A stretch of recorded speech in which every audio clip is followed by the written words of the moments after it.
Sukuna, Kenjaku, and Master Tengen, the trio who were the epitome of Jujutsu over 1,000 years ago. The three of them were friends and achieved immortality through different means. Sukuna split his soul, Kenjaku migrates his brain, and Master Tengen has an immortality curse technique with a devastating drawback. They achieved this impossible feat by understanding true Jujutsu, in which all ancient sorcerers pondered upon how this was attainable, becoming the very reason they joined the Culling games Kenjaku orchestrated to secretly accumulate curse energy to, casually destroy the world. Of course! However, today we will be focusing on Master Tengen, as 1200 years ago she spread Japanese Buddhism and preached about it during the Nara period, which would become the foundation for Jujutsu sorcerers in the first place. Even later, she's seen as a deity in the modern world. Originally, Tengen looked like this. Was she a bad? Yeah? No?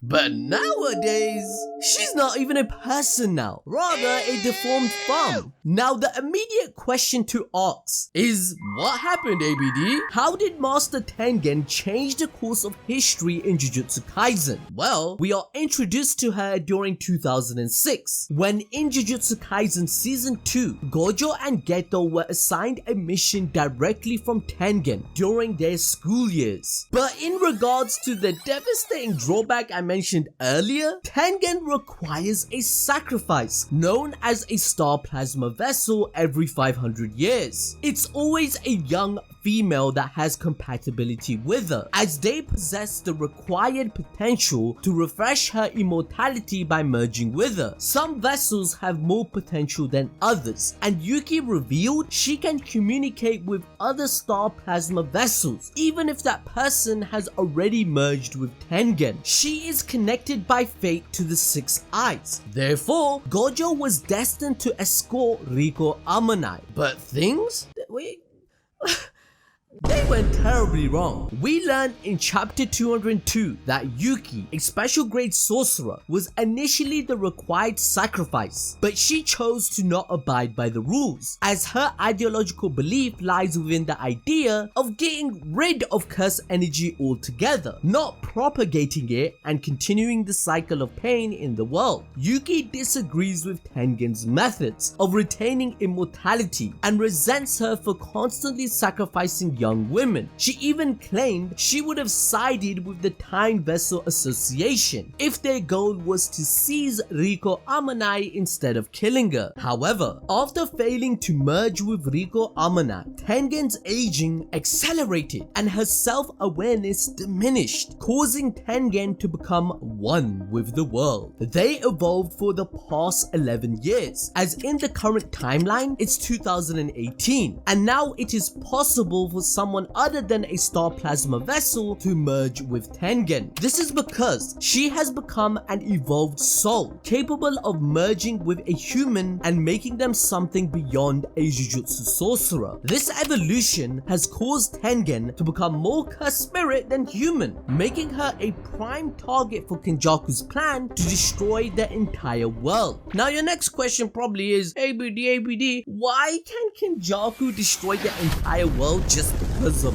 Tengen? Well, firstly, she is a barrier expert and is depended upon by the Jujutsu Society to surround the whole of Japan within them. Now, as a result, her barriers optimize all curse energy in Japan. So guys, that answers your other question, why only sorcerers and cursed spirits exist in Japan? La-di-da. Remember guys, in anime, the whole world is Japan itself, am I right? He's got a point. On top of that, Tengen's barriers also limit the creation of cursed spirits, while strengthening other barriers made by various experts across Japan. But most importantly, her barrier is literally the only thing that protects dangerous cursed objects, along with other things which are potentially comparable to freaking nukes. However, it is Tengen's second technique that indirectly became the reason for a nationwide disaster. So far, she's taken over 3 star plasma vessels vessels, who all communicated with Yuki. She did not inform Tengen what they talked to her about, as she wants Tengen's life choices to be difficult. As we cannot forget, everything is a gamble in Jujutsu society, and so if Tengen fails to change bodies, her immortality technique will try to do it on its own by forcing an evolution in her to the point that she will not be human anymore. Eventually, Tengen's will shall be erased too, and in the worst case scenario, she might also become humanity's enemy. This swiftly brings us to season 2, in which Gojo and Geto's mission is to bring Riko Amanai to the merger. However, the real reason why they got this mission was not just the significance of the merger, but it was also that there were some opposing forces, specifically Q, a curse user group, and the Star Religious Association. Both of them wanted to stop this merger for their selfish motives, but the Star group in particular was a cult that had deeper beliefs. This organization was made up of non-curse users or sorcerers who worshipped Master Tengen. However, since the world of Jujutsu and religion didn't see eye to eye, the Time Vessel Association was born. It believed in the purity of Tengen, which meant they wanted her to continue the normal course of her life rather than merging with Vessel. The group maintained its ideals all the way until the modern age, and by 2006, it became a wealthy religious group that operated in the underbelly of the Jujutsu world. Thus, the Star Group and Q had already made Riko a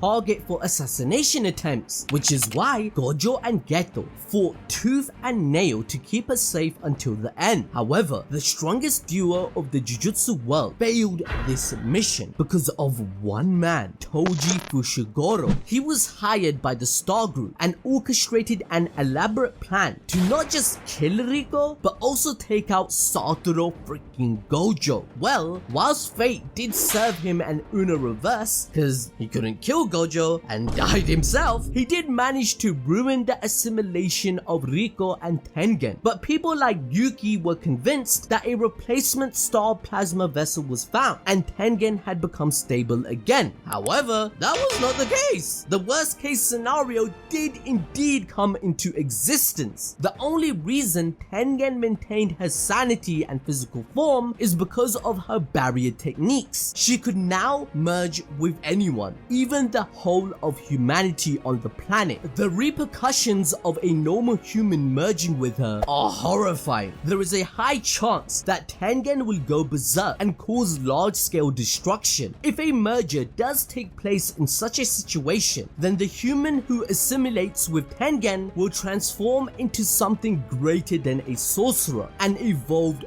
being that is both there but also not there. They will become a higher being. This vulnerable state of Tengen was the perfect puzzle piece in the plan of Kenjaku. In chapter 145, Tengen reveals a lot of history of Kenjaku, the evil sorcerer who took over Geto's body. The most alarming fact being that she had become a target for the curse spirit manipulation technique, since, you know, she had evolved to become like a curse. However, she stated that Kenjaku had been pursuing this goal for a long time. Her existence itself was linked to star plasma vessels and Six Eyes users by fate, which is why Kenjaku had tried to kill Six Eyes sorcerers multiple times, even taking out 1-month-old babies. But much to his shock, they kept respawning at the time of Tengen's merger each time, foiling his entire plan and stopping him and defeating him. But in comparison, in this era, though a series of happy coincidences altered the fate of the world, Fuji killed Riko to ruin the merger and Geto died, which allowed Kenjaku to take over his body with a precious curse technique that he needed. On top of that, the prison realm also fell into his hands 6 years ago, which is why he decided to seal Gojo, the Six Eyes user, instead of killing him this time round, to stop them respawning all altogether. Kenjaku was keen to target Tengen because of evolution. After activating the people he had marked with cursed objects or the souls of ancient sorcerers in chapter 136, Kenjaku wanted to bring chaos to the world, in which he began the Culling game, a complex battle royale of death in 10 colonies across Japan. He did this so that humans could evolve, but most importantly, he has a wildly curious mind with a major psychopathic streak who just wants to see the limits of curse energy and what happens in extraordinary circumstances of chaos that only he can create. On the other side of the spectrum, Yuki was fixated on researching anomalies like Maki and Toji as ways to break free from curse energy. Most of Yuki's life revolved around Tengen, and due to luck, she skipped out on bearing such a heavy burden that kids like Riko couldn't fight against. In chapter 136, Yuki clearly states that her ideal world is one where humans don't suffer because of curse energy and its phenomena at work, which was basically cursed spirits. And the best way to do so was through two methods that she told Suguru Geto in chapter 77. Either optimize curse energy to make everyone a sorcerer, or eradicate curse energy from humans as the heavenly restriction does. Now, of course, she states that she returned to the original principle, but this doesn't fit well with Kenjaku's perspective because he prefers the first option of optimizing curse energy, as he stated in chapter 136. Kenjaku clarifies further in chapter 202 that his goal is to seize Tengen and forcefully merge her with the non-sorcerer population of Japan. This would turn them all into sorcerers. That's just a step rather than a goal in Kenjaku's grand plan. It gets even deeper, one would say.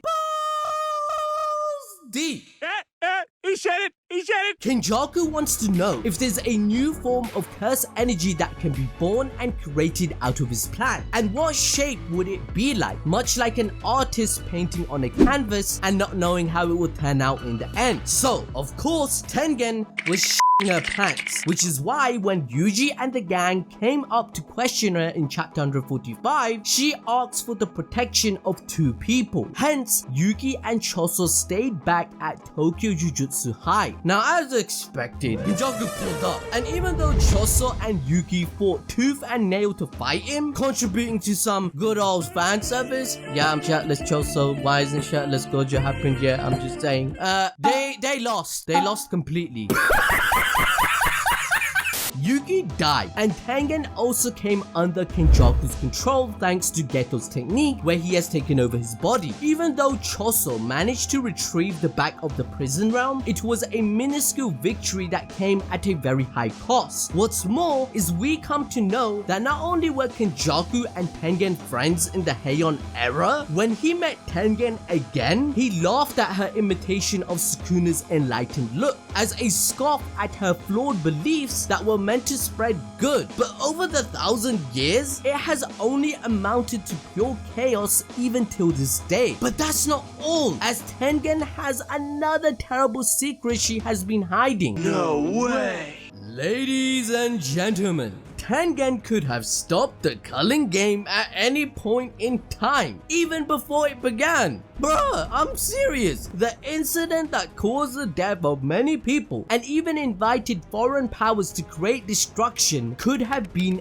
ended. Kenjaku built the Culling game using Tengen's purification barriers mentioned before at its base, meaning that the true game master of the Culling games all along was Tengen. This bitch. You know how mad I was when this was revealed? By doing so, Kenjaku basically gambled on Tengen's arrogance. He knew that rather than deactivating the 4 barriers of the Shibuya incident, she would choose to retain them. For her, the trade-off was that removal of the barriers would set back the war against cursed spirits and the know-how of barrier techniques by 1,000 years. Basically, all the efforts until this point would have been wasted. On top of that, removing barriers would have caused countless human casualties. Thus, Tengen decided to bet that the sorcerers would be victorious over Kenjaku, and we all know what happened. Kenjaku now has the original creator of the barriers under his control, like a freaking Pokemon. I'm being serious, he literally talks to her and taunts her, everything. That results in him having no problem in destroying those barriers. So in a tragic irony, Master Tengen helped Kenjaku to become a menace to the whole world. But it gets worse.